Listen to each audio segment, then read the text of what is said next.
अपनी स्वतंत्रता की सभानता में फिर से उड़ते हैं अपने घर की ओर, अनादि धाम में अनादि बाप को छूकर अनादि टीचर का आह्वान करे। ऐ सुप्रीम शिक्षक, हमें राजयोग सिखाकर स्वराज्य वापस देने वाले, विश्व राज्य का अधिकार देने वाले बाबा आ जाइए। अपना धाम छोड़कर आ रहे हैं नीचे की ओर। हिस्ट्री हॉल में हमारे सन्मुख भगवान पधारे हैं। जिसको सिद्ध करना है मुझे, वो सिद्ध करने की युक्तियां बताने के लिए भगवान पधारे हैं। और मैं रूहानी रेगुलर गॉडली स्टूडेंट बनकर बैठी हूँ उनके सन्मुख, आज के महावाक्यों का स्वरूप बनने के लिए। एकाग्रता के आसन को आसीन कर ले। ये वो कमाई है जो साथ चलने वाली है। इसे एक एक सेकंड को जीना है, अपना श्रेष्ठ भाग्य बनाना है। मीठे बाबा का शुक्रिया, आप सभी फरिश्तों का भी दिल से शुक्रिया। ओम शांति, ओम शांति, ओम शांति। Good morning all of you. Godly morning. 18-10 के साकार महावाक्य है। आज बाबा पूरी मुरली आत्माभिमानी अवस्था पर बता रहे हैं कि अंदर बार बार में यही घूरते रहना है कि बस मैं एक आत्मा हूँ। और यही हमारा पहला पाठ और यही हमारा अंतिम अध्याय है। जितना आत्मा अभिमानी अवस्था मतलब आत्मा अपने स्वमान में टिकी हुई है, अभिमान में टिकी हुई है। आत्मा को पता है कि वो कौन है, कितनी महत्वपूर्ण है ना। तो देह का भान क्या करता है, नीचे गिराता है, लेकिन आत्मा अभिमानी अवस्था में ऊंचा उठाती है। जब आत्मा ताकतवर है और देह में कोई ताकत नहीं, क्योंकि देह विनाशी है, इसलिए आत्माभिमानी होना बहुत जरूरी होता है। जैसे ही आत्माभिमानी अवस्था को धारण करते हैं, अपने आप चारों ओर से जितनी भी श्रेष्ठ ऊर्जा है हमारी ओर आने लगती है। ईश्वरीय ऊर्जा हमारे अंदर ऑटोमेटिक आने लगती है। किसको आकर्षित करने का एक ही रास्ता है, आत्मा समझना। जितना हम अपने को आत्मा समझेंगे, हम बाबा को अपनी ओर आकर्षित कर पाएंगे। हम बाप समान इतना ही जल्दी बन पाएंगे। तो आत्मा अभिमानी अवस्था बहुत प्यारी अवस्था है। जब भी कोई कर्म कर रहे हैं तो आत्मा अपने इस अवस्था में आकर फिर वो कर्म कर रही है और करा रही है ना। तो देखते हैं आज के महावाक्य बाबा क्या कह रहे हैं। बाबा कह रहे हैं, मीठे बच्चे, जो हुक्म मीठे बाबा, आत्मा अभिमानी होकर बैठो और अंदर घोटते रहो कि मैं एक आत्मा हूँ। देही अभिमानी बनो, सच्चा चार्ट रखो तो समझदार बनते जाएंगे। बहुत फायदा होगा। घूम फिर पर बाबा फिर वही बात पर चार्ट, है ना। तो हम नहीं बता रहे, लेकिन रोज ही बाबा इस लेसन को पक्का करा रहे, चार्ट दो बच्चे, चार्ट दो, है ना। तो यथार्थ रीति चार्ट देना है, ऐसा नहीं कुछ भी लिख दिया, टिक टिक टिक टिक कर दिया, ऐसा नहीं। बहुत यथार्थ रीति से बहुत गुह्य चार्ट बाबा को देना है ना। और चार्ट देना है आत्माभिमानी अवस्था का, सच्चा चार्ट। नहीं रही तो नहीं, है तो है। आज मुरली में बाबा ने एक वर्ड बहुत यूज किया है, बार बार उस वर्ड को यूज किया है, रिपीट किया है। कौन सा शब्द है वो, कौन सा शब्द है आज मुरली में जो बाबा बार बार एक एक लाइन में यूज कर रहे हैं? बताएगा कोई? बेहद का। नहीं। और? पाठधारी का। नहीं।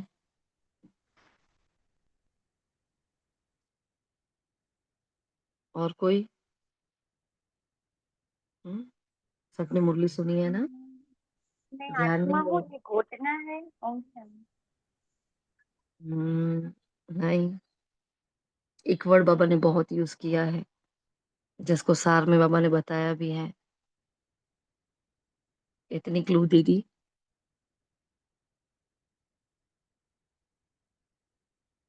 एनीवन? बाबा ने क्या कहा, सच्चा चार्ट रखो तो समझदार बनते जाएंगे। आप मुरली को पढ़ो जरा, हर लाइन में समझ वर्ड यूज किया है, समझ, है ना। जब अव्यक्त महावाक्य पूरे होते हैं, बाबा क्या कहते हैं, समझा। और आज बाबा समझ और ना समझ का सारा खेल बता रहे हो। कहाँ समझदार हैं, कहाँ हमारी समझ नहीं होती है, कहाँ हम बेसमझ बने हैं, कैसे बने हैं, सब कुछ। अब खाली पहला पेज भी पढ़ोगे ना तो आपको पता चले, अरे हाँ ये तो हमने मार्क ही नहीं किया।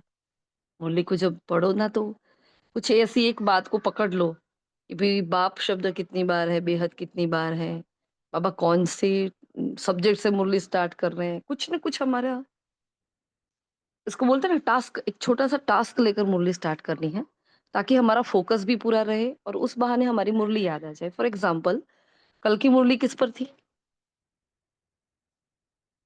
कल की मुरली की थीम बताओ, किस पर थी? ओम शांति दीदी, किसी को दुख नहीं देना है, क्षमा करना है, चलन अच्छी चलनी है। तो सुख और दुख के इर्द गिर्द पूरी मुरली घूमी ना कल, है ना। जी दीदी। कहा जाए तो ये है ना दो शब्द, सुख और दुख, उसी में पूरी मुरली खेल रही है, गोल गोल घूम रही है। आप देखना जरा, है ना। ऐसे आज की मुरली किस पे घूम रही है? हर बात में बाबा ने समझ बेसमझ की बात की है। आत्माभिमानी अवस्था तो है ना, लेकिन समझदार हम कब है और बेसमझ कब बने और क्या क्या फायदे नुकसान हुए, वो बाबा बता रहे हैं आज की वाणी में। ठीक है, तो ये आपको एक टास्क दिया, क्योंकि हम तो सारे पॉइंट्स नहीं लिखे होते, पूरी मुरली थोड़ी हम लिखते हैं। तो जो जो लेकिन आप पढ़ोगे, एक बार पूरी मुरली शांति से पढ़ना, 10 मिनट का टाइम, 10-15 मिनट में तो पूरी मुरली आराम से पढ़ सकते हो। और देखो, अरे वाह इतनी सारी बात। हाँ तो चेक करो आज की मुरली में, जिसको भी टाइम मिले चेक करके बताए कि समझ शब्द बाबा ने कितनी बार यूज किया है। फिर आगे बे भी लगाया है तो बेसमझ हो गया, ना समझ भी हो गया, समझदार भी हो गया। पीछे लगाया तो दार, लेकिन समझ, तो समझ के आगे पीछे भी छोड़कर देखो कि समझ कितनी बार यूज हुआ है। हाँ, आगे का एक पैराग्राफ देखोगे ना तो भी आपको लगेगा 15-20 बार तो उसमें बाबा ने समझ यूज कर ही लिया है। तो देखते हैं बाबा के महावाक्य। बाबा कह रहे हैं, देखो बच्चे, आत्माभिमानी होकर बैठो। तो एक सेकंड में अपने आप को चेक करो, क्या आत्माभिमानी होकर सुन रहे हैं?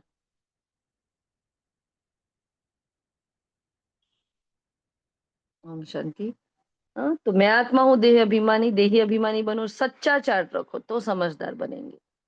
कि जब सच्चाई सफाई से बाबा को चार्ट देते हैं, तो बाबा ने कल क्या कहा था, क्या होता है चार्ट देने का, क्या फायदा? कल बाबा ने चार्ट देने का क्या फायदा बताया था? बाबा क्या करता है फिर? सच्चाई सफाई से अगर चार्ट देते हैं तो बाबा क्या करता है? हम्म बाबा आधा माफ कर देता है। कल कहा ना बाबा ने, आधा बाबा माफ कर देता है और आधा हमें योग बल से चुकतू करना पड़ता है। ठीक है, तो चार्ट देना बहुत बहुत ज्यादा इम्पोर्टेंट है। जैसे बाबा ने कहा, देखो बेहद के नाटक को समझने वाले हाँ, बच्चे किस एक नियम को अच्छी रीति, मतलब कौन से लॉ को अच्छी रीति समझते हैं। देखो इस लाइन में ही 2 बार समझ आ गया। उत्तर, अविनाशी नाटक है ये। इसमें हर एक पाठधारी को पाठ बजाने अपने समय पर आना ही है। कोई कहे हम सदा शांति धाम में ही बैठ जाए तो ये लॉ नहीं है, उसे तो पाठधारी नहीं कहेंगे। ये बेहद की बातें बेहद का बाप ही तुम्हें सुनाते हैं, है ना।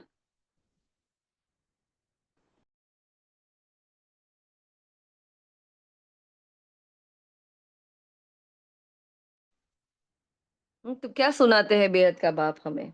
बेहद की बातें समझाते हैं। कौन सा कायदा बताया? कोई कहे मुझे पाठ पे नहीं आना, मुझे मोक्ष चाहिए, मुझे मुक्ति चाहिए, मैं वापस आऊं ही नहीं। जब भक्ति में थे तो भक्ति में तो सब क्या मांगते हैं, मुक्ति ही मांगते हैं। मुक्ति कैसी, लेकिन मोक्ष से। मतलब उनका कहना ये है कि हम इतना थक गए हैं इस चक्र से कि हमें वापस आना ही नहीं है। इस चक्र में इतनी आत्मा थक जाती है ना। लेकिन भगवान क्या कह रहा है, नहीं, भगवान भी जब इस चक्र से छूट नहीं सकता है तो हम किस खेत की मूली है ना। बाबा छूटा है क्या चक्र से? नहीं, बाबा को भी आना पड़ता है। बाबा भी कहता है कि मैं ड्रामा में बंधा हुआ हूँ, मुझे आना पड़ता है अपना पार्ट निभाने के लिए। तो वैसे हम आत्माओं को भी पार्ट निभाने के लिए आना ही पड़ता है, हम उससे छूट नहीं सकते हैं। ये लॉ नहीं है।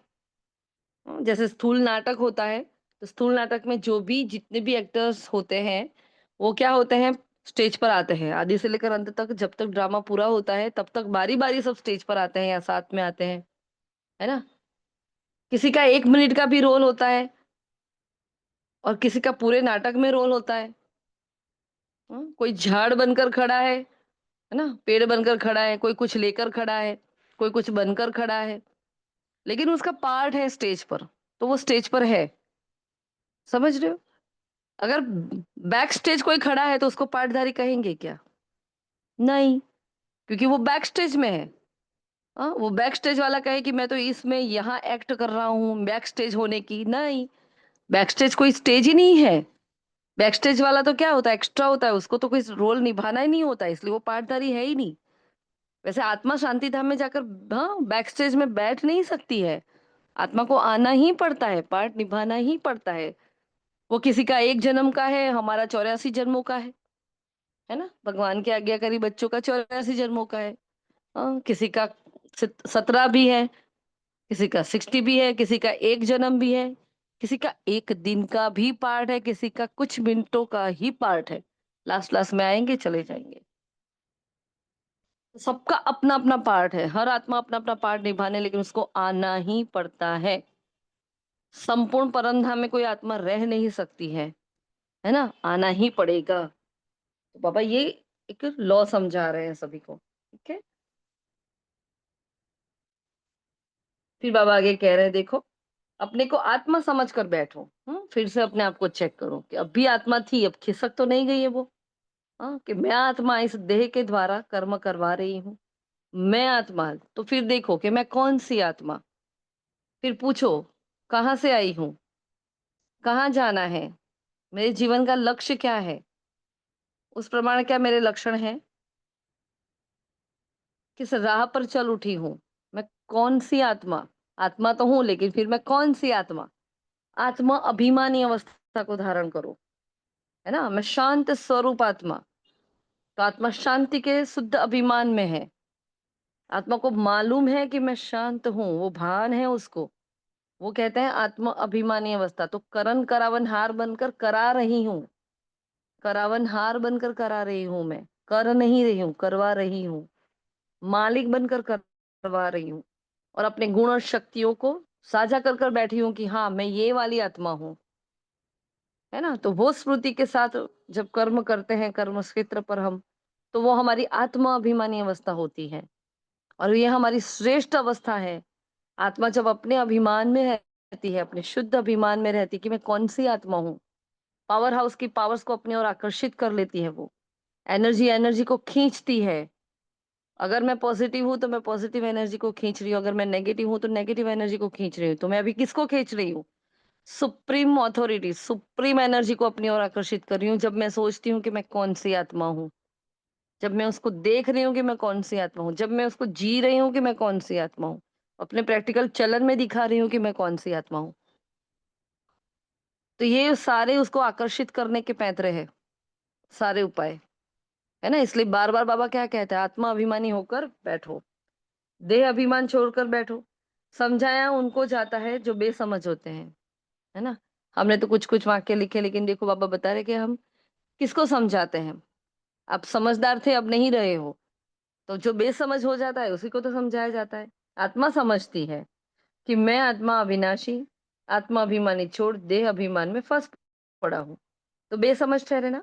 बात द्वारा देही अभिमानी तुम बनते हो, तो बिल्कुल समझदार बन जाते हो। हाँ? और जो समझदार बन जाता है वो क्या करता है, फिर पुरुषार्थ करने लग पड़ता है। अब उसको पता चल गया कि मेरी प्राप्ति इधर से है ना। लौकिक में भी किसी को पता चल जाए ये काम करने से मेरा फायदा होता है, तो वो काम बार बार करता है।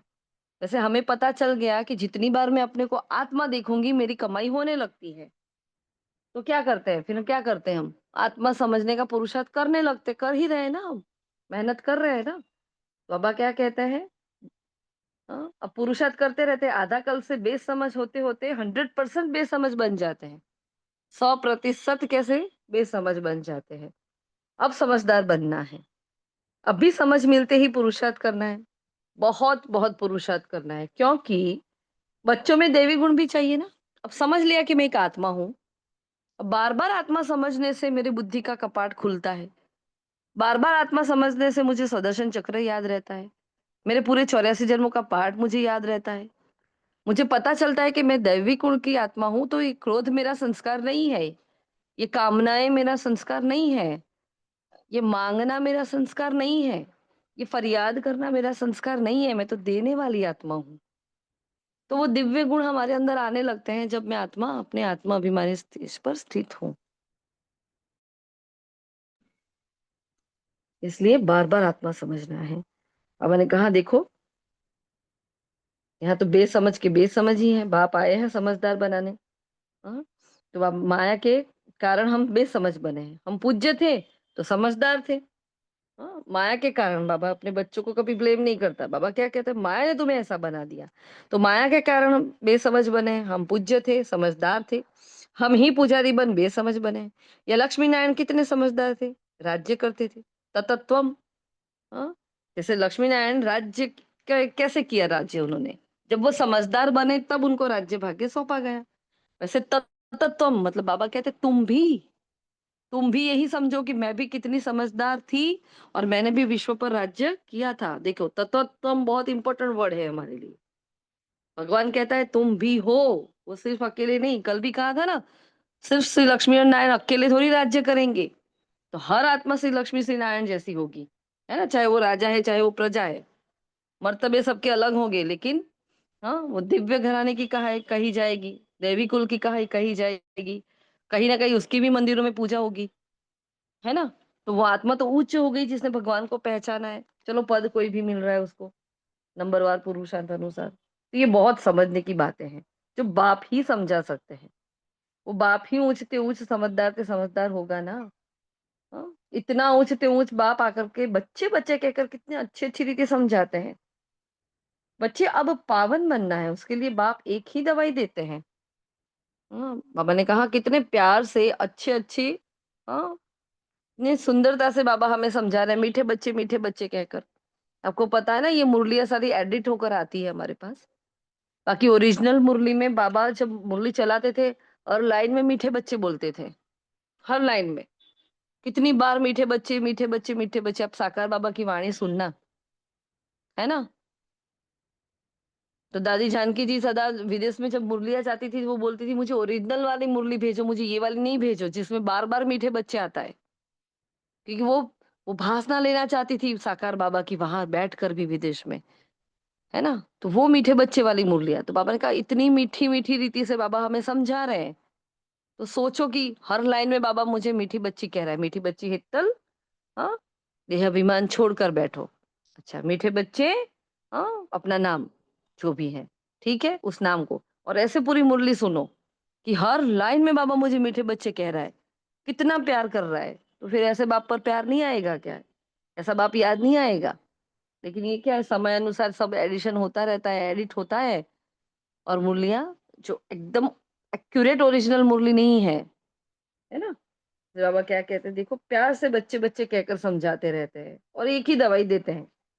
जैसे पहले के जमाने में क्या होता था, एक डॉक्टर होते थे। हाँ, कोई भी दुख होता है, कोई भी तकलीफ होती है, उसकी एक ही दवाई होती थी, लाल पीली नीली अलग अलग गोलियां होती थी, है ना। और उसके वो टैग भी नहीं होते थे, उसका पेपर भी नहीं होता था, एक छोटे से पुड़िया बनाकर वो क्या कर देते थे, हमें दवाई दे देते थे।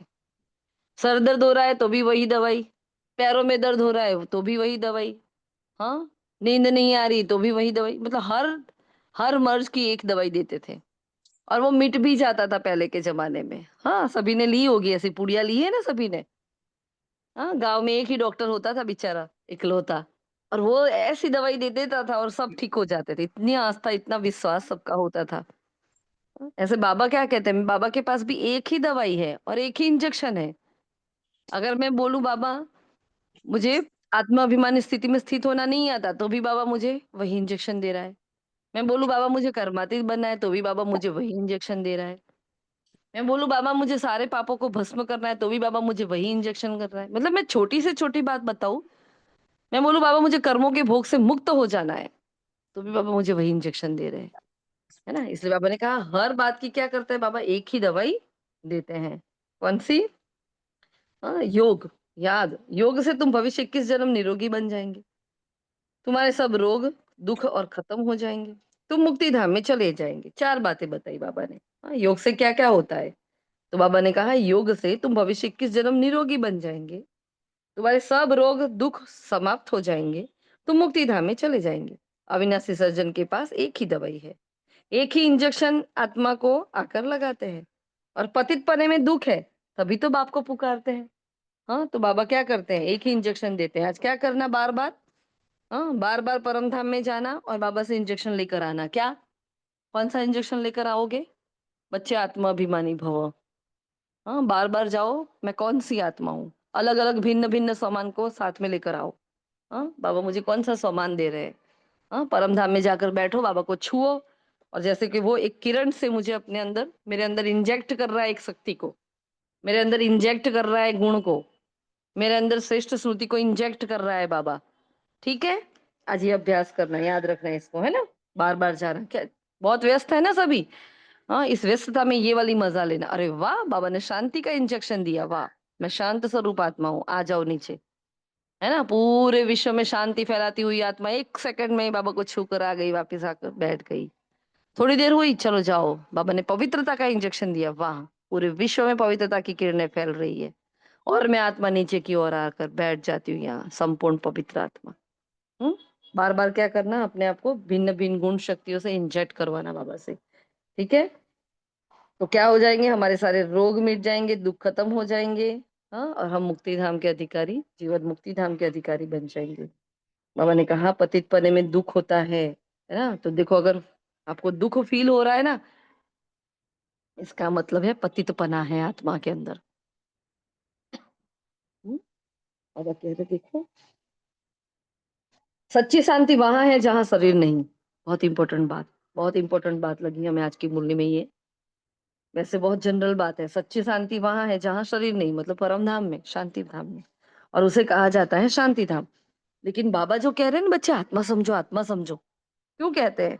जितनी बार मैं आत्मा, अपने को आत्मा समझती हूँ, मुझे वो अपने अंदर की भीतर की शांति को उजागर करने का मौका मिलता है। जितना मैं आत्मा अभिमानी स्थिति में स्थित होती हूँ, मैं अपने गुण शक्ति को जागरण करती हूँ, मेरा सच्चा जागरण होता है। इसलिए मेरा आत्मा अभिमानी अवस्था में स्थित होना बहुत बहुत जरूरी है ना। इसलिए बाबा क्या कहते हैं, सच्ची शांति वहां है जहाँ शरीर नहीं, उसे कहा जाता है शांति धाम। बच्चे, नाटक तो समझ गए हो, जब एक्टर्स का पार्ट होगा, बाहर स्टेज पर आकर वो सब पार्ट बजाएंगे। कोई ऐसी दुनिया रचो, मतलब कोई, सॉरी, ऐसी युक्ति रचो, बाबा ने कहा मनुष्य को समझाने के लिए ऐसी युक्ति रचो जो मनुष्य समझे। कैसे पूज्य सो फिर पे कैसे पुजारी बनते हैं। बाबा कह रहे हैं पूज्य है नई दुनिया में, पुजारी है पुरानी दुनिया में।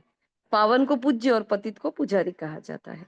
उस दुनिया में श्रेष्ठ है सब, संपूर्ण श्रेष्ठाचारी। अभी तुमको भी ऐसा बनना है, मेहनत है, और उस मेहनत में मुख्य बात कौन सी है, याद की, है ना। सभी कहते हैं याद में रहना बहुत मुश्किल है, जितना चाहते उतना याद में रह नहीं सकते। हाँ, किसने कहा है बाबा? हाँ, बाबा को ये किसने कहा है? अरे बाबा, इतनी दीपावली का काम है, बार बार बुद्धि चली जाती है कर्म में, और याद करना मुश्किल है, बाबा बता रहे हैं, देखो आज। हाँ, बच्चे कह रहे हैं, बाबा याद में रहना मुश्किल है, जितना चाहते हैं उतना याद में रह नहीं सकते। हाँ, कोई सच्चाई से अगर अपना चार्ट लिखे तो बहुत फायदा हो सकता है। फिर से बाबा चार्ट पर आ गए, है ना। तो किसको सौंपा था हमने चार्ट की लाइंस को टाइप करने के लिए, याद है? राखी बहन को बोला था, किसको बोला था? रोज की मुरली में से जो चार्ट की लाइंस आती है उसको आपको अलग अलग लेना है। रोज को तो रोज भेजनी है, लेकिन आपका, या हमें ऐड कर दो और एक छोटा सा ग्रुप बनाओ, मतलब एक ग्रुप बनाओ 2 आत्माओं का, इसमें हम होंगे, आप होंगे, उसमें सिर्फ और सिर्फ चार्ट की लाइंस और कुछ भी नहीं। तो जितनी भी मुरलियों में चार्ट की पॉइंट्स आती है, उस चार्ट की पॉइंट्स को हमें अलग करना है। ये एक पुरुषार्थ ऐसा है जो हमें नंबर 1 तक ले जा सकता है। बाकी सब तो है ही है, लेकिन हमारा अमृत वेला भी डिपेंड करता है चार्ट पर, है ना। कौन करेगा ये सेवा? हम जितने भी हैं उसमें से कौन करने वाला है ये सेवा, बताएं। जो कर सकता है वो बोले, सामने से ऑफर करे अपने आप को। एक ग्रुप बनाना है जिसमें आप और हम होंगे, मतलब मैं निमित आत्मा और आप, और आपको सिर्फ क्या करना है, चार्ट की पॉइंट भेजनी होगी। हाँ जी भाई, मैं कर लेंगे दीदी। आप कर लोगे, ठीक है। हाँ आप, हाँ, ग्रुप बनाओ, ग्रुप का नाम ही चार्ट का दे देना, और हाँ हमें ऐड कर लेना। ठीक है, और आपको रोज की वाणी से विथ डेट, हाँ, हाँ डेट के साथ आपको सिर्फ और सिर्फ चार्ट की जो पॉइंट्स है उसको टाइप करके उस ग्रुप में रखना है। जब हम बोलेंगे रोज तो भेजनी ही है, हाँ, और जब जब भी बोला जाए वापस भेजनी है सारी की सारी। ठीक है, ठीक है। ऐसे करते जाएंगे, है ना। तो चार्ट की पॉइंट कि ये काम हमें ही करना था, ये सेवा हम ही करना चाहते थे, लेकिन फिर नहीं टाइम मिलता है। तो लेकिन क्योंकि ये बहुत इंपॉर्टेंट पॉइंट होती है, तो है ना, करिए। थैंक यू, थैंक यू, है ना। तो ये आज से ये सेवा शुरू करना है ना। और मैंने कहा देखो, सच्चाई सफाई से अगर कोई चार्ट लिखे ना, तो बहुत फायदा हो सकता है।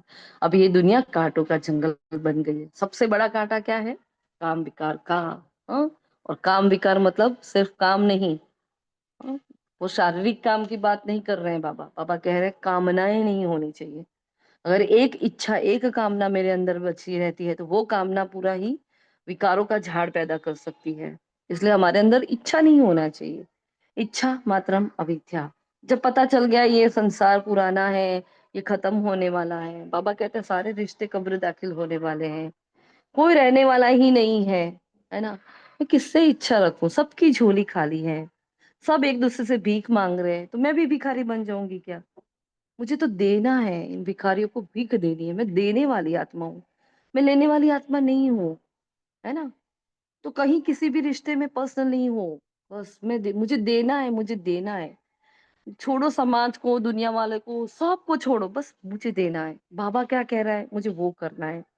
क्योंकि जो कुछ भी दिख रहा है ना हमारे आसपास, चाहे आपके जीवन में कोई भी विकट समस्याएं चल रही हो, कोई भी पेपर आपका चल रहा है, जो दिख रहा है ना, सब कुछ नाटक है। नाटक क्या है? नाटक। सब अपना रोल निभा रहे हैं, नाटक है ना। जैसे फिल्म में जो हीरो और विलन होते हैं, लड़ते झगड़ते हैं, एक दूसरे को मारते हैं ना, कितना डिशुम डिशुम होता है, खून भी हो जाता है। लेकिन वो क्या होता है? सब ड्रामा, सब नाटक। देखने वालों को भी पता है ये नाटक है, इसलिए इसको एंजॉय कर लेते हैं। अगर हकीकत में कोई हमारे सामने किसी का खून कर ले, हाँ, तो सहन कर सकते हैं क्या हम? नहीं। लेकिन पता है कि जब नाटक है, हम कितना इजीली उसको एक्सेप्ट कर लेते हैं। बस समझ लो ये नाटक है। ये परिस्थिति जो मेरे जीवन में आई ना, हाँ, मुझे चेक करने आई है, मेरे अंदर की शक्तियों को जगाने के लिए आई है। बाकी है ये एकदम नाटक, ये ठहरने वाली है ही नहीं, इसमें कोई दम नहीं है परिस्थिति में। बाबा ने कहा ना, कुछ दिन पहले बाबा ने कहा था, परिस्थिति में कोई ताकत ही नहीं होती है। बातें बड़ी नहीं है, बड़ी मैं आत्मा हूँ, बड़ा बाबा मेरे साथ है ना। तो बातों को बड़ा नहीं बनाओ, बातों को छोटा करते जाओ, बड़ी बड़ी बातों को छोटा कर दो और आप बड़े बन जाओ। हाँ, जो बड़ी बातों को छोटा बना देता है वो क्या होता है? बड़ा होता है। और जो एक एक बात को खींचता रहता है वो, हाँ, छोटा होता है। तो बड़े बन जाओ, है ना। बाबा कहते हैं देखो, सबसे बड़ा कांटा काम विकार का, इस पर जीत पहन जगत जीत बनो। हाँ, बाप कितना सहज समझाते हैं, तो कितना खुश होना चाहिए। बाकी किसका कर्म भोग का हिसाब किताब है, कुछ भी है, वो तो भोगना है। बाबा आशीर्वाद नहीं करते हैं। हाँ, जिसका जो कर्म का हिसाब किताब है, सबको भोगना ही पड़ेगा, है ना। मुक्ति, जीवन मुक्ति का दाता एक ही ज्ञान सागर बाप है। ज्ञान दाता एक ही भगवान ने ज्ञान दिया, है ना। पर कब और किसने दिया, कैसे दिया, कुछ किसी को पता नहीं। और सारा मुंजारा इसमें ही हो गया है। भगवान कौन है, कहाँ आया है, कब आया, कैसा करता है, यदा यदा ही धर्म से सुना, यदा यदा ही धर्म से गाया, लेकिन कब क्या किसी को पता ही नहीं। से सारा मुंजारा इसमें ही हो गया है। फिर बाबा अपनी बात बता रहे हैं कि मेरी तो आंखें खुल गई। ब्रह्मा बाबा कहते हैं जब मुझे ज्ञान का तीसरा नेत्र मिला, तो मेरी कौन सी आंखें खुल गई? ज्ञान की आंख खुल गई, है ना। तो मैं जो हूँ, जैसा हूँ, मेरी आंख खुल गई है। तो आत्मा जो है, जैसी है, उसकी आंख खुल गई है। मुझे पता है मैं कौन सी आत्मा हूँ, कैसी हूँ, क्या करने आई हूँ, कहाँ से आई हूँ, क्यों आई हूँ, कहाँ जाना है, कब जाना है, सब कुछ पता है मुझे, है ना। तो कितना वंडर है, ये कितनी वंडरफुल बात है। हाँ? हम आत्मा फर्स्ट है और फिर अपने को देह समझ बैठे हैं। अब आत्मा नंबर वन है, लेकिन नंबर टू क्या है? देह। मैं उसको देह समझकर अपने आप की, अपनी एनर्जी को डाउन कर रही हूँ। जब मैं समझ रही हूँ मैं फलाने की पत्नी हूँ, फलाने की माता हूँ, फलाने की हाँ, बहू हूँ, बेटी हूँ, हाँ, मैं ये हूँ, मैं वो हूँ, तो रोल कॉन्सियसनेस में आ जाती हूँ, तो मेरा सोल कॉन्सियसनेस नहीं रहता है। मैं गिरती हूँ, तो मैं कुछ भी नहीं हूँ। मैं सिर्फ अजर अमर अविनाशी आत्मा हूँ, इस पार्ट को निभा रही हूँ।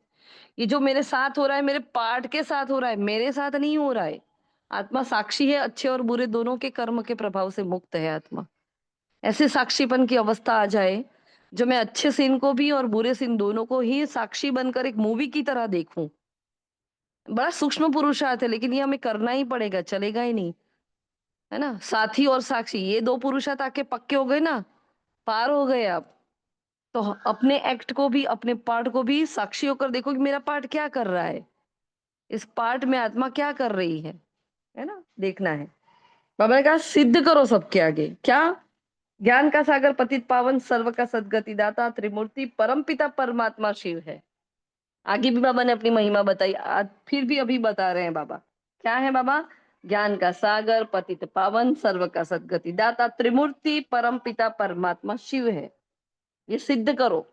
भगवान कहता है मुझे सिद्ध करो, देखो मैं कौन हूं। मेरे बच्चे ही सिद्ध कर सकते हैं, है ना। और हम अपने में ही पड़े तो कैसे भगवान को सिद्ध कर पाएंगे? क्या काम के रहेंगे फिर बाबा के हम? कुछ भी नहीं। हाँ, तो बाप आते हैं ज्योति जगाने और तुम जगाते हो अर्थ सहित। बाबा जब ज्योति जगाते हैं ना, तो हम भी औरों की ज्योति अर्थ सहित जगाते हैं, बताते हैं सभी को कि तुम एक आत्मा हो, तुम्हारा ये पार्ट है। और हमारा ये ज्ञान इतना इम्पोर्टेंट, इतना इतना मददगार बनता है हमारे अंदर, जो हमारी स्थिति को तो हम ठीक कर ही लेते हैं, औरों की स्थिति को भी हम ठीक कर लेते हैं। हर बात में ज्ञान आता है, हर बात में ज्ञान की समझ, ज्ञान से प्रैक्टिकल लाइफ में जो आता है हमारा ज्ञान।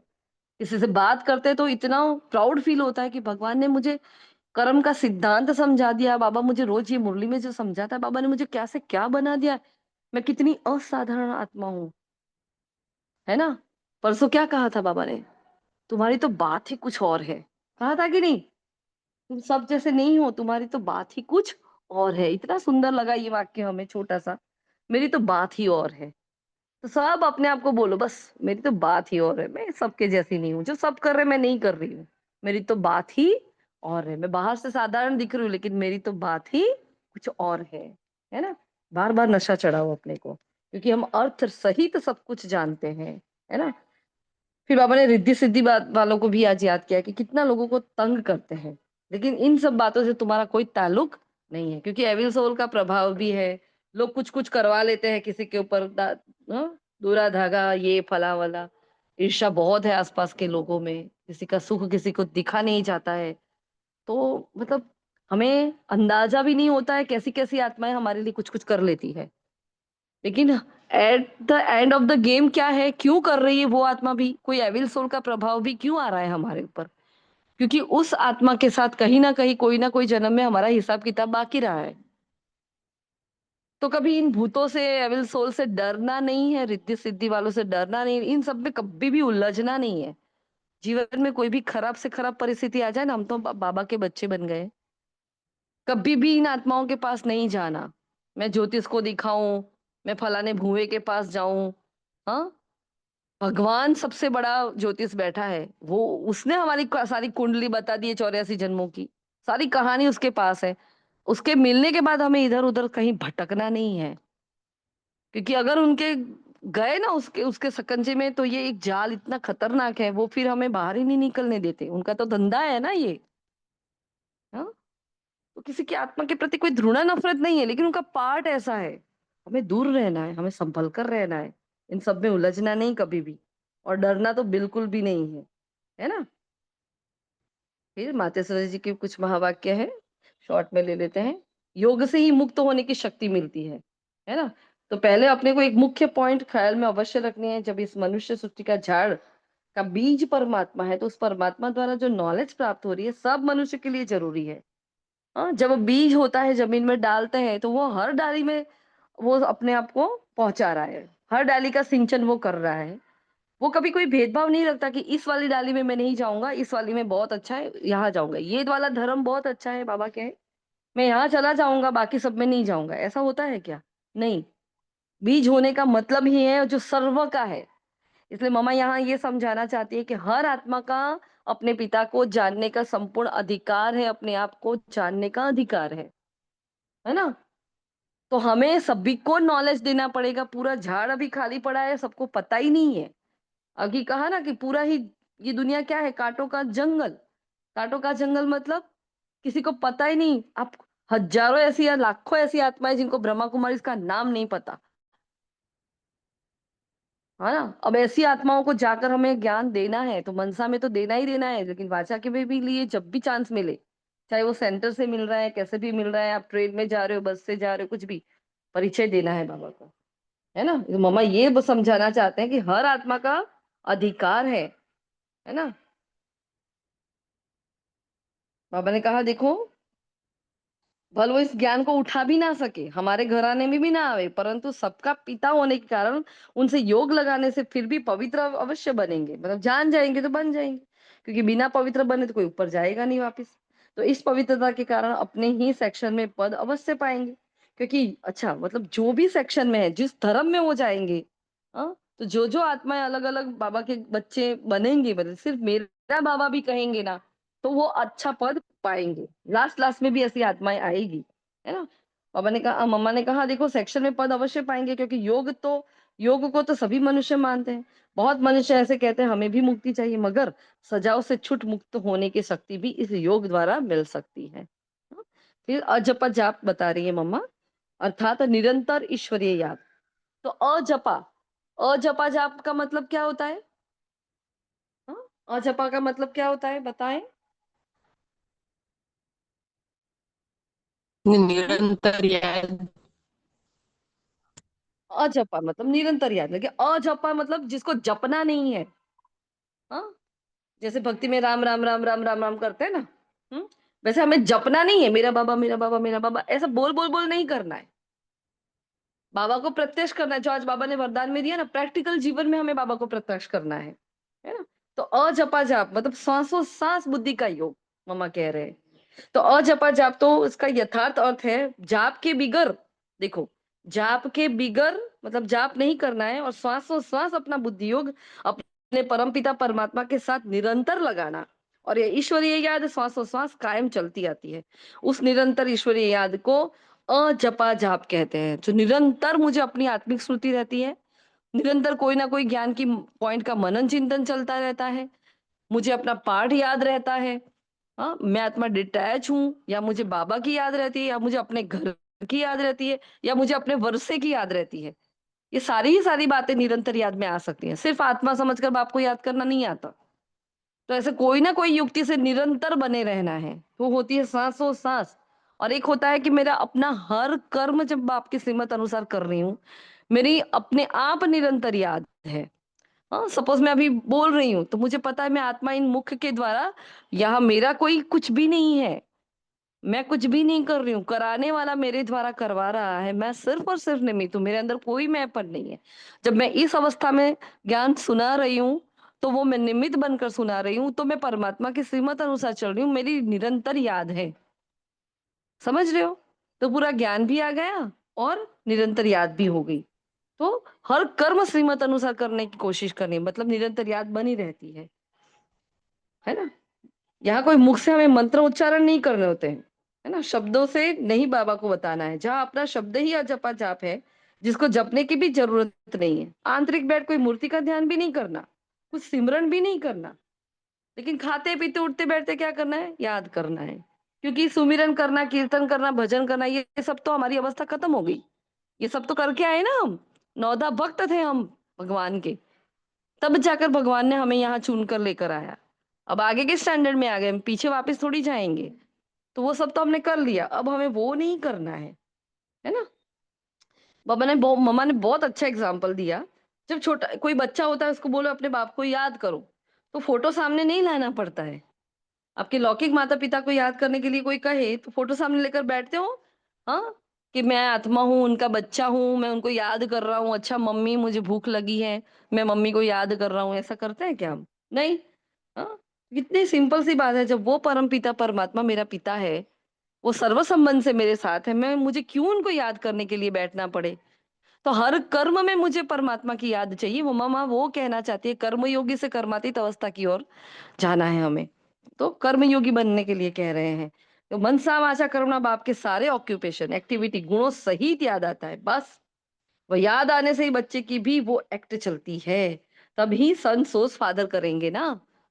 मैं हर कर्म कर रही हूँ, अगर मैं शांति से अपना कर्म कर रही हूँ, बाबा के समान अपना कर्म कर रही हूँ, तो मैं सन सोच फादर हूँ, ऐसा बच्चा हूं जो अपने फादर का नाम बाला कर रहा है अपने चरित्र से, है ना। तो वैसे अपने को भी और सबकी याद भीतर से मिटाए, कोई नहीं याद होना चाहिए, उस एक की असली पारलौकिक परमपिता परमात्मा की याद में रहना है। इसमें उठते बैठते खाते पीते निरंतर याद में चल सकते हैं। उस याद से ही कर्मातीत बनते हैं। इस नेचुरल याद को ही अचपा जाप कहते हैं, है ना। फिर मीठा वरदान है आज का, तो मम्मा ने बहुत इंपॉर्टेंट बात समझाई। प्रैक्टिकल जीवन द्वारा परमात्मा ज्ञान का प्रूफ देने वाले धर्म युद्ध में विजयी भव। प्रैक्टिकल जीवन द्वारा परमात्मा या ज्ञान का प्रूफ देने वाले धर्म युद्ध में विजयी भव। अभी धर्म युद्ध की स्टेज पर आना है। उस धर्म युद्ध में विजयी बनने का साधन है आपकी प्रैक्टिकल जीवन। इस युद्ध में मुझे जीतना है। हाँ, बहुत डिफरेंट बाबा ने वरदान दिया है आज। तो मुझे क्या करना है? प्रैक्टिकल जीवन हमारी ऐसी होनी चाहिए, क्योंकि परमात्मा ज्ञान का प्रूफ ही प्रैक्टिकल जीवन है। मुझे भगवान मिला है कैसे पता चलेगा? मैं वैसे ही क्रोध करती जा रही हूँ, मैं वैसे ही झगड़े करती जा रही हूँ, मैं ओम शांति भी कह रही हूँ, मैं सुबह क्लास में भी जा रही हूँ, मैं अमृत वेला भी कर रही हूँ, मैं सारे नियम मर्यादा फॉलो कर रही हूँ, लेकिन मेरे में कोई चेंज नहीं है। 2 दिन पहले बाबा ने कहा था ना, कोई ये ना कहे उनका तो नेचर ही ऐसा है। कितनी पावरफुल बात बताई थी। अरे इनका तो स्वभाव ऐसा ही है, तो सुधरने वाले नहीं है। हमारे लिए कोई ऐसा बोल जाए मतलब इतनी शर्मजनक बात होती है। कोई हमें देखे ये कहे अरे ये पहले कैसे थे और अब कितने बदल गए हैं, ये शब्द निकलने चाहिए। अरे इसका तो क्रोध वाला नेचर ही जाएगा नहीं, उसके तो ओम शांति में जाए तो भी उसका बदलने वाला नहीं है, ऐसा हमारे लिए कोई बोलना नहीं चाहिए। ये सर्टिफिकेट है हमारे लिए। तो बहुत इंपॉर्टेंट बात है कि मेरे प्रैक्टिकल जीवन में वो दिखना चाहिए। आपकी मूर्त से ज्ञान और गुण प्रैक्टिकल में दिखाई दे, क्योंकि आजकल डिस्कस करने से अपनी मूर्ति को सिद्ध नहीं कर सकते, लेकिन अपनी प्रैक्टिकल धारणा मूर्त से 1 सेकंड में किसी को भी शांत करा सकते हो, है ना। तो ये जो समस्याएं परिस्थिति आती है, बाबा ये देखना चाहता है कि ये बच्चा मेरा इस प्रॉब्लम को कैसे सॉल्व करता है, मेरे समान बनकर सॉल्व करता है या पर्सनल ले लेता है उसको। हम्म पर्सनल नहीं लेना है। बाबा पेपर दे रहा है, बाबा की श्रीमत से उसको पास करना है, तब पेपर में पास होते हैं, वैसे नहीं होते पेपर में पास। तो बहुत इंपॉर्टेंट बात है ये, प्रैक्टिकल जीवन में बाबा दिखना चाहिए। स्लोगन है, आत्मा को उज्जवल बनाने के लिए परमात्मा स्मृति से मन की उलझनों को समाप्त करो। मन का कारण, मन का स्वभाव है उलझने का। हाँ? लेकिन आत्मा अपनी बुद्धि में जब ज्ञान भर लेती है, उसमें समझ आ जाती है, आत्मा सुलझ जाती है। और जैसे कर्मों की गुह्य गति समझी हमने, तो हमें पता चल गया अच्छा ये जो हो रहा है मेरे साथ मेरा हिसाब किताब है। हम आत्माओं को माफ करने लगते हैं, हमारा मन शांत हो जाता है, उलझता नहीं है फिर। मेरे साथ ऐसा क्यों हुआ, ऐसा क्यों किया, ये क्यों क्यों क्यों क्यों क्यों नहीं लगती है ना। तो उलझने समाप्त हो जाती है। ठीक है, फिर आज का व्यक्ति इशारा है, अभ्यास की प्रयोगशाला में बैठ। क्या कि हम योगी तो प्रयोगी आत्मा है, तो अभ्यास की प्रयोगशाला में बैठ योग का प्रयोग करो तो एक बाप का सहारा और माया के अनेक प्रकार के विघ्नों का किनारा अनुभव करेंगे। अभी ज्ञान के सागर, गुणों के सागर, शक्तियों के सागर में ऊपर ऊपर की लहरों में लहराती हो, इसलिए अल्पकाल की रिफ्रेशमेंट अनुभव करते हो, लेकिन अब सागर के तले में जाओ तो अनेक प्रकार के विचित्र अनुभव कर रत्न प्राप्त करेंगे। हाँ, तले में जाना है, अंदर घुस जाना है, मतलब ज्ञान की गहराई में जाना है, ज्ञान के एक एक पॉइंट की गहराई में जाना है, उसका मनन चिंतन करना है। हम आपको यहाँ प्रश्न क्यों पूछते हैं इतने सारे? क्यों बार बार बोलते हैं आप बोलो अब बोलो? क्योंकि जब प्रश्न पूछा जाएगा आपका मन उस पर मंथन करेगा, आपके मन को सोचना पड़ेगा, आपकी बुद्धि को काम में लगाओगे आप। मन बुद्धि दोनों काम में लग जाता है जब मंथन करती है आत्मा, और फिर वो जवाब निकलते हैं। इसलिए बार बार कहते हैं, और जब भी पूछे जवाब दिया करो, क्योंकि ये मंथन करने की विधि है, जो मन को ऐसी आदत पड़ जाए, बुद्धि को ऐसी आदत पड़ जाए, है ना। इसलिए डिस्कशन करना भी बहुत जरूरी होता है। तो क्या है, हम चलती फिरती प्रयोगशाला है, हम क्या है, चलती फिरती प्रयोगशाला है। तो ज्ञान गुण शक्ति के सागर में ऊपर ऊपर नहीं, ऊपर ऊपर लहराने का मतलब क्या है कि मुझे सब कुछ पता है, मुझे सारा ज्ञान पता है, लेकिन जो वरदान में कहा ना प्रैक्टिकल लाइफ में नहीं है। तो गहराई में जाने का मतलब क्या है कि आज बाबा ने कहा कि ये अजपा जाप, जैसे मम्मा ने समझाया, तो निरंतर श्वासों सांप मेरी अजपा जाप, मेरा मतलब बाबा की याद बनी रहे, बाबा की श्रीमत बनी रहे। तो ये है गहराई में जाना, मतलब जो कहा वो कर लेना। आज कहा बाबा ने चार्ट रखो, सच्चाई सफाई से चार्ट दोगे तो बहुत फायदा होगा। अगर आपने आज से चार्ट देना शुरू कर दिया, नहीं दे रहे हो और दे रहे हो आज से, आप उसकी गहराई में चले गए, उस पॉइंट का आप स्वरूप बन गए। बस ऐसे एक रोज की मूल्य से एक वाक्य भी ऐसा पकड़ लो कि आज से मुझे ये करना है, आज के बाद ये मेरे अंदर आना नहीं चाहिए, एक, सिर्फ एक। हाँ, तो भी हम नंबर 1 जा सकते हैं, सिर्फ एक धारणा पक्की हो जाए ना रोज की वाणी से, तो भी ठीक है। अच्छा, मीठे मीठे सिक्के लदे बच्चों प्रति माता पिता बाप दादा का याद प्यार और गुड मॉर्निंग। रूहानी बाप की रूहानी बच्चों को नमस्ते। हम सभी रूहानी बच्चों की रूहानी माता पिता बाप दादा को याद प्यार गुड आफ्टरनून और नमस्ते। सदा रहेंगे हंसते, बनेंगे फरिश्ते, चलेंगे परम धाम। मीठे बाबा का शुक्रिया और आप सभी आत्माओं का भी दिल से शुक्रिया। तो आज की वाणी से होमवर्क क्या लेंगे हम? हम्म? बाबा ने कौन सा होमवर्क दिया है? आत्म अभिमानी अवस्था। तो निरंतर कोई ना कोई सामान जो मुरली में हमें मिलता है रोज से सामान, वो तो लेना ही लेना है। उसके सिवाय भी बार बार परम धाम में जाओ। बाबा से क्या करो? इंजर्ट करो अपने आप को। और क्या इंजर्ट करेंगे? कि बाबा की एक किरण आई, मुझ आत्मा के अंदर समा गई, तो ये मेरे अंदर की सहन करने की शक्ति जागृत हो गई। मैं आत्मा बीमार हूं कि मैं सहन नहीं कर पा रही हूँ, लेकिन बाबा से मुझे सहन करने की शक्ति का इंजेक्शन मिल गया। अब मेरे में बहुत ताकत आ गई। जैसे वो किसी को ड्रिप चढ़ाते हैं ना ग्लूकोज की, उसके अंदर कितनी ताकत आती है। खाते पीते नहीं है तो भी वो ताकत आ जाती है। वैसे बाबा क्या करते हैं? वो ग्लूकोज का डोज दे रहे हैं, है ना। बाबा मुझे इंजेक्ट कर रहे हैं। क्या इंजेक्ट कर रहे हैं? ज्ञान गुण शक्तियां सारे जवाब मुझे दे रहे हैं। तो मैं आत्मा जा रही हूँ, लेकर वापस आ रही हूँ। अपने आप को आज टारगेट देना, 50 बार, 100 बार, 25 बार ऐसे टारगेट दे दो, ताकि व्यस्त स्केड्यूल में भी, है ना, व्यस्त स्केड्यूल में भी क्या करें हम, उसमें उस पुरुषार्थ में लग जाए कि नहीं मुझे इतना टास्क पूरा करना है, देना ही देना है टास्क। तो आपसे होगा, वरना नहीं होगा। टास्क दो, फिर अपने आप बाबा को बताना, बाबा मैंने सुबह ये टास्क लिया था, हाँ 12 बजे के बाद मैंने ये टास्क लिया, तो मेरा अब ये पूरा हो गया है या इतना बाकी रहा है बाबा। तो बाबा देखता है, अच्छा ये सब ऐसा नहीं पूरा हो गया, नहीं होता है तो वो खास बताना है कि ये नहीं हुआ है। तो बाबा खुश होता है। सच्चाई सफाई से चार्ट देने से फायदा होता है। ठीक है। आज धनतेरस है, सभी के घर में धन लक्ष्मी की पूजा होगी, है ना। सबका माहौल ऐसा होगा सुंदर कि बहुत अच्छे से सजो धजो, परिवार के साथ रहो, प्रेम से रहो, अच्छा खाना भी बनाओ, सब कुछ करो।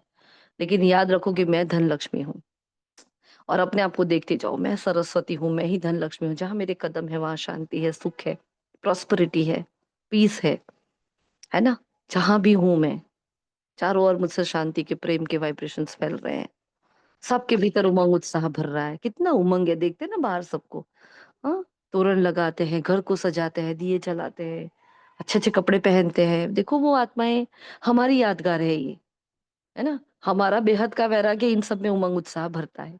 तो मैं अंदर से तो तपस्वी हूँ, मैं अंदर से तप रही हूँ, मैं अंदर से सब कुछ बेहद के वैराग्य को धारण की हूँ, लेकिन मुझे नशा है कि मैं ही धन लक्ष्मी हूँ जिसकी आज पूजा करेंगे सब। और जहां मेरे कदम है, बस आज पूरा दिन ये अभ्यास खास करना। अब रोज ही ऐसे एक एक अभ्यास ले लेना। ये त्योहार ही ऐसा है, धन लक्ष्मी का स्वरूप तो सदा ही एक हविक पर, एक वीक तक ले ही लो, है ना। जहां मेरे कदम है, बस अविनाशी और विनाशी दोनों ही ज्ञान धन स्थूल धन की भरमार ही भरमार है। जहां मेरा कदम है वहां खुशियां ही खुशियां है। सब बहुत शांत है, सब उमंग उत्साह में है। तो ये बेचारे साल में एक बार ऐसे कुछ नवीनता करके खुश हो रहे हैं। और हमारे लिए तो हमारा रोज ही एक एक सेकंड हमारे लिए नवयुग है। सब कुछ नवीनता ही नवीनता है हमारे लिए, है ना। तो अपनी अंदर भी वो अपने पुरुषार्थ में कुछ नवीनता लाओ, जीतो। और फिर जो रात को बाबा को चार दोगे, इतना नशा रहेगा, इतनी खुशी रहेगी, और दूसरे दिन हमारा पुरुषार्थ डबल हो जाएगा। ऐसे नशे से जियो। रात में सोने के वक्त या सुबह उठते वक्त ये ग्लानि नहीं होनी चाहिए, अरे बाबा मेरे से आज आपको याद नहीं हुआ, अरे आज होमवर्क रह गया, अरे ये रह गया। नहीं, ये उमंग उत्साह ऐसी खतरनाक चीज है ना, वो असंभव को भी संभव कर लेती है। कहीं से भी टाइम मिल जाएगा, कहीं से भी मौका मिल जाएगा, बस आप संकल्प करो कि मुझे करना है। तो अपने पूज्य स्वरूप में स्थित होकर बस सबको देते जाओ निरंतर। मैं अखंड महादानी हूँ, हाँ? मैं मास्टर दाता हूँ, बस मैं देती जा रही हूँ, देती जा रही हूँ। ठीक है। तो हम क्या है? विजयी है। किसी से कोई कामना नहीं, है ना। बाबा ने कहा योग बल से हमें विजय प्राप्त करनी है। सारे दुखों की एक ही इलाज है, क्या है? आत्माभिमानी अवस्था, बाबा की याद, बस, है ना। तो कोई उलझन में मेरा मन नहीं जाना चाहिए। ठीक है। मुझे सबकी उलझने दूर करनी है ना। कितनी भाव से भक्त मेरी आज पूजा कर रहे हैं, और मैं क्या कर रही हूँ? मैं उलझ रही हूँ तो भक्त मेरे सामने थोड़ी खड़ेंगे, दूसरे मंदिर में चले जाएंगे। हाँ, तो याद रखो, ये कोई जैसी तैसी बात नहीं है, ये मजाक नहीं है। हम कर रहे हैं और वो हमारी कॉपी कर रहे हैं। ठीक है ना। सभी को ये सब तो पता ही है, क्या बोले बार बार। अच्छा जी। हाँ, बाबा ने कहा तुम्हारा और किसी से कोई ओम ताल्लुक नहीं है इन सारी बातों से। हाँ जी, बोलो। ओम शांति दीदी। हम जी आपसे कुछ कहना चाहते हैं, क्योंकि 2 महीना से मेरा तबीयत बहुत ज्यादा डिस्टर्ब था। जब हाँ, हम तो मौत के मुंह से निकली हूँ, क्योंकि ऑपरेशन 1 महीना तबीयत ज्यादा डिस्टर्ब था, फिर उसके बाद ऑपरेशन हो गया तो 1 महीना ऐसे बेड पर रेस्ट हो गया। 2 महीना तो दीदी एक दिन भी हम बिना चाट दिए बाबा का नहीं रहते थे, फिर भी ऐसे बेड पर हैं मगर बाबा को ऐसे भूल देते हैं। इसके लिए दीदी बाबा से तो माफी है, ये आपसे भी माफी है, क्योंकि आप हम लोग को शिक्षा दे रही हैं, बाबा का ज्ञान बता रही हैं, तो आपसे भी तो बताना हर बात अनिवार्य है और जरूरी है। इसके लिए आपसे क्षमा है दीदी, क्योंकि नहीं नहीं, मेरे से क्षमा देने नहीं के लायक मांगती। नहीं थी। नहीं नहीं, कोई देने बात के नहीं, आप लायक बाबा नहीं से। थी और अब देना चाहती हूँ। सोच रही हूँ धीरे धीरे बैठना कोशिश कर रही हूँ कि बैठ कर के धीरे अब बाबा का चार्ट लिखूं और सब कुछ बाबा का वो करती जाऊं, क्योंकि बाबा ही ने मेरा खुद आकर ऑपरेशन किया और मैं मुझे जान अपना दूसरा जीवन दिया हमें और मेरी जान बचाई बाबा। हम्म, इसके लिए बहुत बहुत धन्यवाद बाबा का, शुक्रिया, और आपका भी दीदी। ओम शांति। बहुत शुक्रिया बाबा का। और आपके अंदर ये लगन है ना कि मुझे करना है, तो बाबा ये देख रहा है, यही तो पुरुषार्थ है। बाबा मेरा भाव पकड़ रहा है, बाबा आपके मन की बात को कैच कर रहा है। बाबा ने आज भी बोला है ना, बाबा दिल लेता है बच्चों की। हमने वो पॉइंट अभी बताया नहीं। बाबा दीदी पूछता है बच्चों बहुत से, है ना। हाँ, क्योंकि बाबा साक्षात जैसे लगा कि खुद आकर मेरे सामने ऐसे हालात मेरा हो गया ना, लगेगा कि मैं बचूंगी नहीं। बाबा हमें उस हालात से फिर सामने लाएं और बताएं कि बच्चा ये तुमको कराना है, तो फिर उसको हम कराएं। फिर वहां पर भी जैसे लगा कि बचेंगे नहीं, डॉक्टर बोला कि शरीर में 1 पॉइंट ब्लीडिंग एकदम कम है, एकदम ब्लीडिंग चढ़ाना पड़ेगा। तो बाबा से बोले बाबा हम अ, बाहर का ब्लीडिंग नहीं चढ़वाएंगे, क्योंकि हम सात्विक भोजन करते हैं और फिर शरीर से अब जितना गंदा खून था अब तो सारा निकल ही गया है। अब फिर गंदा खून चढ़ाकर अपने शरीर अपने मन को भारी, अच्छा है शरीर को, वो नहीं करना चाहती। बाबा बाबा से मैंने हर तरीके से दीदी बात की। बाबा सुन लिए मेरा।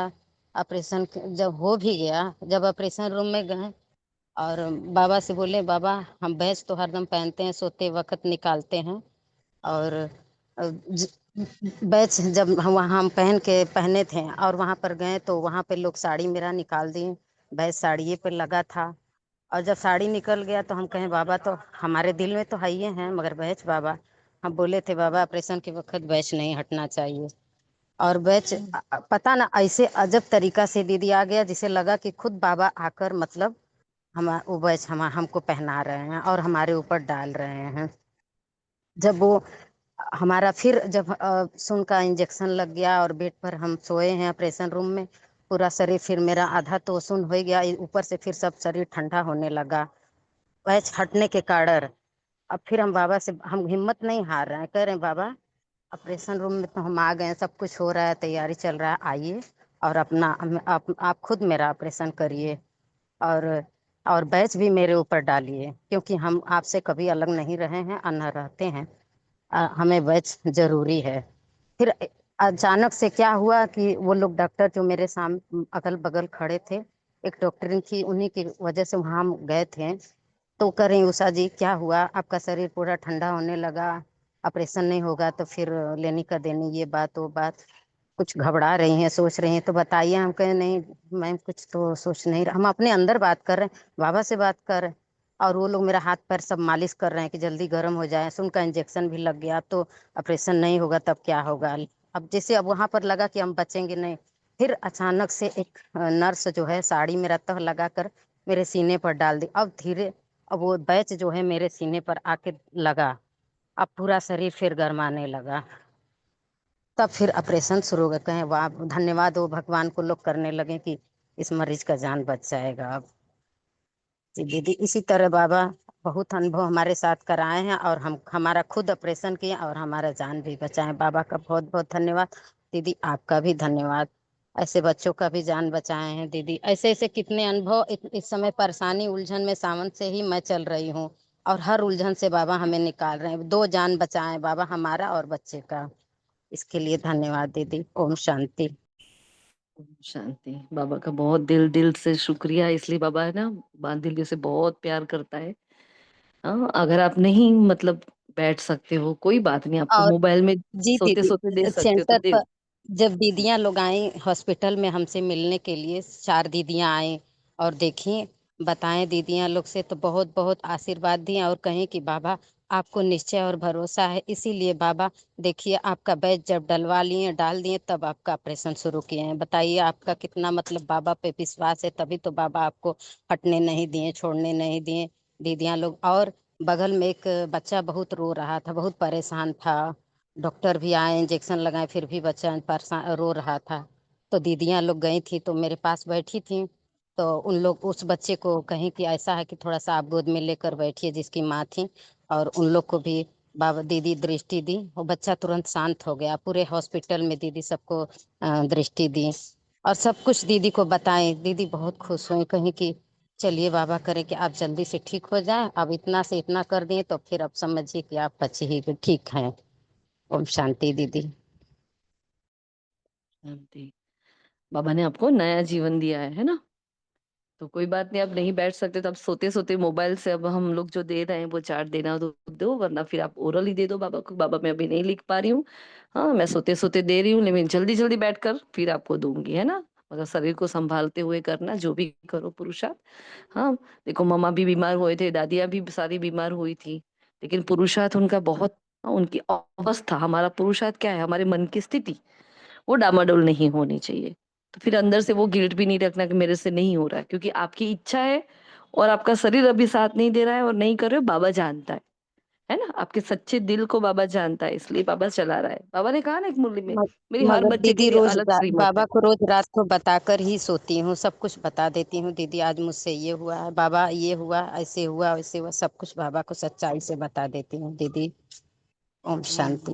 इसलिए तो सच्चे दिल पर साहिब राजी है ना। बस उसको सच्ची दिल चाहिए, उसको होशियार बच्चा बुद्धि वाला बच्चा नहीं चाहिए, उसको भोला बच्चा चाहिए और सच्चे दिल वाला बच्चा चाहिए। हाँ, इसलिए भोले का वो भोला भंडारी कहा जाता है, इसलिए सच्चे दिल पर साहिब राजी कहा जाता है। तो बहुत बढ़िया, बाबा का बहुत शुक्रिया। और ऐसे परिवार के इतने अच्छे अच्छे रत्न, ऐसे अच्छे अच्छे अनुभव होते हैं जो किसी क्लासेस में भी सुनने नहीं मिलते हमें, है ना?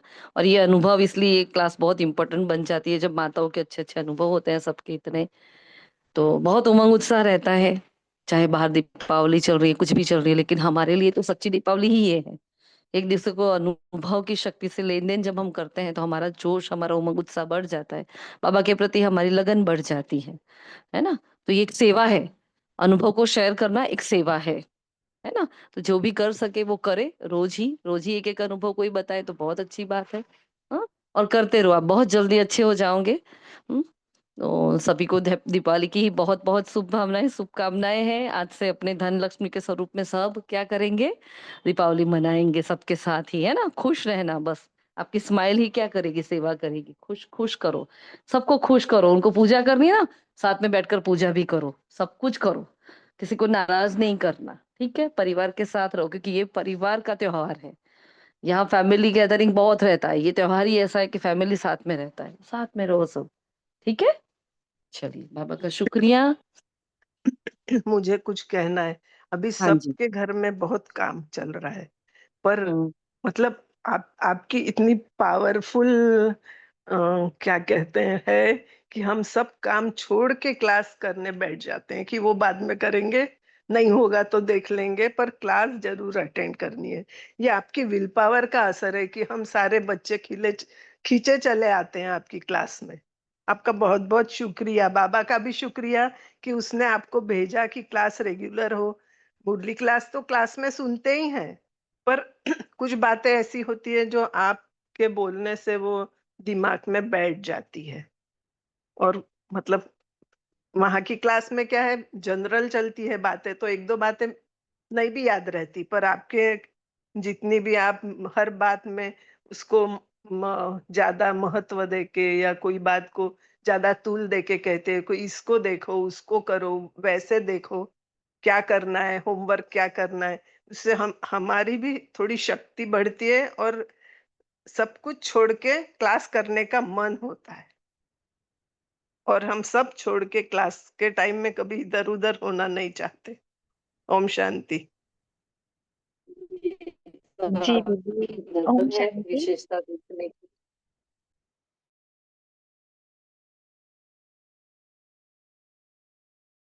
जी बोले राखी बहन, कुछ कहना है?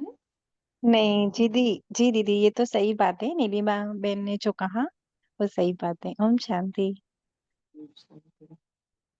तो ये उमंग उत्साह होता है ना, तभी ये क्लास करने का मन हमारा भी करता है। बाकी घर में देखो तो सेंटर्स की सेवा इतनी चल रही है, घर में भी मतलब बहुत कुछ बाकी है। लेकिन अब ने हमने दिवाली को अलग नजरिए से देखना शुरू कर दिया है ना। अभी दीपावली ये नहीं कि मैं साफ सफाई करती रहूं, मैं अपना पुरुषार्थ ही ना करूं। मेरा पुरुषार्थ मतलब बिल्कुल भी जाना नहीं चाहिए, मेरी अव्यक्त वाणी नहीं जानी चाहिए, मेरा सब कुछ होता रहे, है ना। सेंटर जाते हैं तो मतलब कल तो हम गए तो हमारा 10 साढ़े 10 सेंटर पर हो गए आते आते। आकर चार्ट देना, होमवर्क लिखना, फला करना, है ना। लेकिन टारगेट पुरुषार्थ रहता है। बाबा हमें तन से भी यूज करे, बाबा हमें मन से भी यूज करे, बाबा धन से भी यूज करे। लेकिन आप लोगों का ये उमंग उत्साह होता है ना, तो करने का मन करता है। वरना अभी इतना टाइम किसको होता है बोलो, दीपावली के टाइम पर बहुत कुछ बाकी है। लेकिन डजेंट मैटर, होता रहे, क्योंकि एक आत्मा का भी पुरुषार्थ बहुत अच्छा हो गया, वो आत्मा भी आगे निकल गई, ये दुआएं हमें आगे ले जाएगी, ये दुआएं हमें भी बचा लेगी। क्योंकि हर आत्मा भी संपूर्ण नहीं बनी, हमसे भी बहुत सारी भूलें होती हैं, है ना। हमारे भी कई विकर्म बन जाते हैं। तो लेकिन आप लोगों की दुआएं हैं तो हम चल रहे हैं, बाबा चला रहा है, बाबा करवा रहा है। तो ऐसे ही क्लास मिली है तब तो वो मन करता है ना आने का, वरना आते ही नहीं ना, कब से छुट्टी कर लेते। लेकिन ये क्लास बंद करने का मन ही नहीं करता। और जब कब क्लास ले सारी ही उसके आगे पीछे हम सेटिंग कर लेते हैं, ये क्लास का टाइम है, उसके आगे पीछे सारी सेटिंग कर लो। और इतना कोशिश करते हैं कि भाई फटाफट फटाफट क्लास को खत्म करें, लेकिन कर ही नहीं पाते। और बाबा को बोलते, बाबा देखो मेरा क्लास में इतना टाइम चला जाता है, क्या करूं, मेरा इतने में तो ये काम हो जाता, वो काम हो जाता है। लेकिन समय आता है तो मेरी क्लास जैसे बहने लगती है, गंगा बहने लगती है, बहने लगती है, बंद ही नहीं हो रही है। तो कई बार लगता है कि ये हेतल तेरे में ये कमी है अभी ये इसमें से सुधरना पड़ेगा। लेकिन हाँ, आप लोगों का बहुत थैंक यू कि आप लोग इतना सपोर्ट कर रहे हो, समझ रहे हो, तो बहुत अच्छी बात है। और हम सब ऐसे ही साथ में निकले, है ना। दीपावली को अलग तरीके से मनाएंगे हम सभी, पुरुषार्थ को बहुत आगे बढ़ाकर बढ़ाएंगे। मतलब इतनी खुशी होनी चाहिए ना दीपावली के बाद सबके अंदर, वाह मेरा पुरुषार्थ बढ़ गया, मेरी अवस्था मस्त हो गई। हाँ, अब तक की दीपावलियों से ये दीपावली, चाहे आप ज्ञानी हो, लेकिन अब तक जितनी भी दीपावली करी ना, उससे बिल्कुल अलग डिफरेंट तरीके की दीपावली होनी चाहिए। हाँ, बिजी रहो लेकिन उलझो नहीं, एकदम इजी, टेक इट इजी। जैसे नीलिमा बहन ने कहा ना, छोड़ देते हैं, जैसे हम कर रहे हैं ना, छोड़ दो, नहीं हुआ कोई बात नहीं, दीपावली के बाद कर लेंगे सफाई। हाँ, हमारा क्या होता है, जैसे सेंटर का होता है तो पहले वहां जाते हैं, छोड़ देते हैं घर का कुछ कुछ, धीरे धीरे करेंगे, कोई बात नहीं, है ना। वैसे इतना तो घर घर हम गंदा रखते भी नहीं है। जितना हो सके उतना करो, बाकी टेक इट इजी, एकदम इजी। हाँ, तो बहुत अच्छे से इजीली दीपावली मनाएंगे। मन को एकदम इजी रखें, मन का ग्राफ है ना, ऊपर नीचे नहीं होने देना कोई। अरे ये रह गया, मेरे बाजू वाले ने ये कर दिया, अरे मैं कुछ और हूँ, मैं साधारण नहीं हूँ, मेरी तो बात ही कुछ और है ना। ये रोज अपने को याद दिलाना, और कोई लिख के भेज भी दो। हाँ, दुर्गेश भाई जी को हम बोल रहे हैं 2 दिन से, सोच रहे बोलने का रह जाता है, मेरी तो बात ही कुछ और है ना। बाबा ने कहा आपकी तो बात ही कुछ और है। तो लिखो मीठे प्यारे बच्चे, फिर डैश डैश डैश, हाँ आपकी तो बात ही कुछ और है। अरे वाह, मेरी तो बात ही कुछ और है। तो मैं साधारण तरीके से दीपावली नहीं मनाऊंगी, मेरी दीपावली डिफरेंट रहेगी। ठीक है जी, चलिए बाबा का शुक्रिया, सभी का भी शुक्रिया। ओम शांति।